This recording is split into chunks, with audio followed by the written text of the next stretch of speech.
ආයිබෝවන් සුබම සුබ දවසක් කියලා ප්‍රාර්ථනා කරනවා නේචර් විත් නිලු මගේ YouTube channel එකේ වීඩියෝ බලන්න ආපු ඔයාට ගොඩක් ආදරෙන් ඉතින් ඒ වගේම ගොඩක් ආදරෙන් ඔයාව මගේ channel එකට පිළිගන්නවා කොහොමද ඔයාලට මං හිතනවා ඔයාලා හැමෝම හොඳින් සනීපෙන් සුවෙන් නැති කියලා අදත් මං ආවා මගේ දිය කුඩළු පාත්තිය මං අලුත් කරගත්තු විදිය ගැන ඔයාලට පෙන්නලා යන්න. මොකද ඉතින් ඔයාලා දිය කුඩළු වලට ආසයිනේ. ඔය බලන්නකෝ මගේ දිය කුඩළු ටික දැන් හොඳටම පරණ වෙලා ඔතන පාත්තියේ ගස් උස ගිහිල්ලා කොළ හැදිලා ගස් පරණ වෙලා මල් නම් ඉතින් ටිකක් තියෙනවා. ඒත් ඉතින් ඒ ගස් එහෙම තියෙද්දි හරි කැතයි.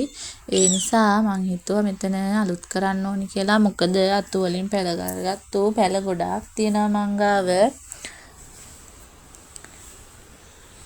මෙන්න මේ රතු පාට මලක් ඇදෙන මල් වර්ගයේ මගේ මිදුල හැමතැනම මේ දවස්වල හැදිලා මං හිතන්නේ එයා බීජ මගින් පැලවෙන පැල ඇටියක් ගොඩාක් තියෙනවා මල් හරිම ලස්සනයි. නම නම් මට මේ වෙලාවේ මතක නැහැ. බලන්නකෝ යාගේ ලස්සන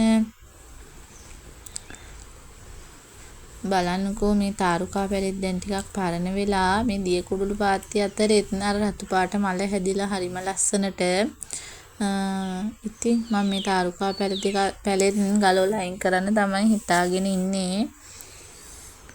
බලමුකෝ ඉතින් මම මගේ දිය කුඩළු පාත්තිය අලුත් කරන්නේ කොහොමද කියලා. දිය කුඩළු පාත්තිය ඉතින් අලුත් කරද්දී මුලින්ම පස්පුරු කරලා දිය කුඩළු ටික ගලවලා අයින් කරලා ඊට පස්සේ ගොම පොහොර ටිකක් පසට එකතු කරලා හොඳට කලවම් කරලා තමයි අලුත් පැල හිටවන්න ඕනේ.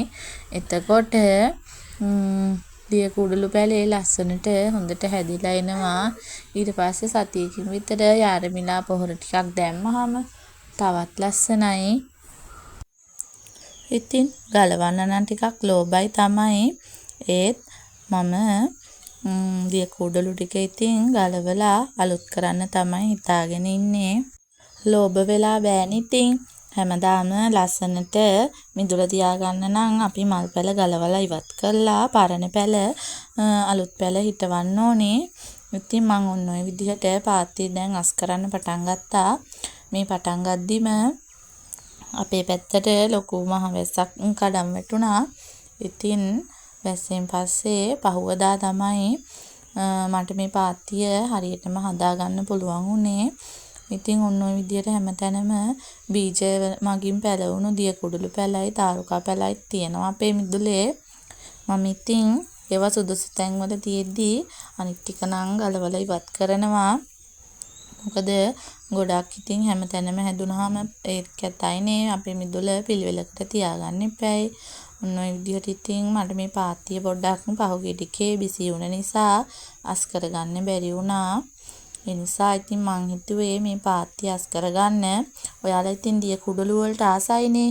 ඒ නිසා මට හිතුණා ඔයාලටත් මේක පෙන්වන්න ඕනේ කියලා. මං ඉතින් ওই විදිහට ඔක්කොම පැල ටික මේකෙන් අයින් කරලා අලුත් පැල හැම පෝච්චයකටම අලුත් පැල දානවා. මං ඉතින් ওই පරණ පෝච්චවල එහෙම තමයි දිය කුඩළු හිටවලා තිබුණේ.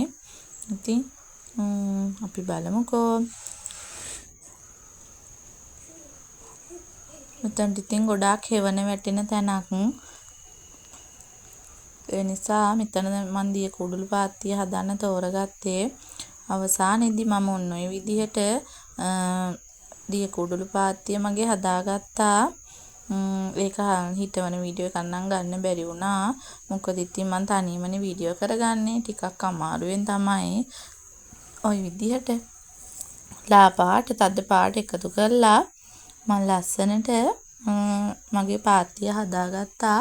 තව ටික දවසකින් මේ පැල ලොකු වෙලා ලස්සනට හැදුනමත් මම ඔයාලට වීඩියෝ එකක් ගේන්නම්. ඉතින් මේ දවස්වල ඔයාලත් හරිම කාර්යබහුලයි නේද? අවුරුදු එහෙමත් ඉතින් ළඟ එනවනේ. මටත් ඉතින් මේ වීඩියෝ එක අරගෙන දැන් ටික දවසක් වෙනවා. ඒත් වොයිස් කරලා එඩිට් කරගන්න ටික දවසක් ගියා. ඉතින් මොනවා කරන්නද අපි හැමෝම ඉතින් අලුත් අවුරුද්දට ලෑස්ති වෙන්න එපායි. බලන්නකෝ මෙයාලගේ ලස්සන. ඔයාලගේ අදහසත් පහලින් ඉතින් කමෙන්ට් කරගෙන යන්න. ඔයාලත් අලුත් අවුරුද්දට ලෑස්ති වෙන ගමන් නේද? අලුත් අවුරුද්දේදී මගේ ගාඩන් එක ලස්සන වුණු විදිහ මම ඔයාලට අනිවාර්යයෙන්ම වීඩියෝ එකකින් ගේන්නම්. අවුරුද්දට කලින් බැරි වුණොත් අවුරුද්දෙන් පස්සේ හරි අනිවාර්යයෙන්ම මගේ මල් මිදුලේ වීඩියෝ එකක් ඔයාලට අරගෙන එන්නම්. ඔය විදිහට තමයි ඉතින් මම මගේ දිය කුඩළු පාත්තිය ලස්සනට හදාගත්තේ. අර පෝච්චි වල තිබුණු දිය කුඩළු ටිකත් අයින් කළා. මෙන්න මේ විදිහට දැන් මේ පෝච්චියටත් මම පාට 3ක දිය කුඩළු දාගත්තා. ගොම පොහොර ටිකක් දාලා පස් බොරුල් කරලා ওই විදිහට හිටව ගත්තා. එතකොට මෙයාලා ලස්සනට හැදෙනවා. තව ටික දවසකින් සතියකින් විතර මම ආරමිලා කම්ප්ලෙක්ස් එක දානවා. ඊට පස්සේ සති දෙකකින් තමයි ආයේ ආරමිලා ටාගට් දාන්නේ. එතකොට ලස්සනට හැදෙනවා. ඔන්න ඔය මගේ අර කලින් හැංගින් පොට් එකේ තිබ්බ ලස්සන ලොකු පොකුරු දිය කුඩුල එකත් මම අර බේසමකට දාලා ඔතනින් තිබ්බා. ඒක දැන් හැදුනම ලස්සනයි.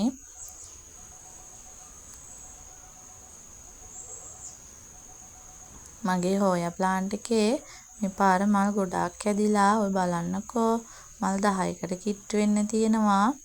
මේ වොයිස් කරන වෙලාවෙදී නම් ඔය ලොකුවට තියෙන මල් ටික මේ වෙද්දී නම් පිපිලා තියෙන්නේ. මගේ අවුරුදු වීඩියෝ එකේදී ඒක අනිවාර්යයෙන්ම ඔයාලට පෙන්නන්නම්. හොයා මල් පිපුණම හරිම ලස්සනයි. වැල පිරීලා දැන් නම් මල් පිපිලා ගොඩක්.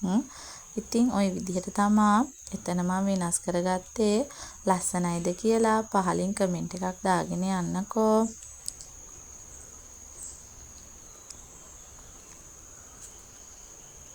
එහෙනම් ඉතින් යාළුවනේ අදට මම නවතින්නම්. මගේ වීඩියෝ එක මෙතනින් අවසానයි.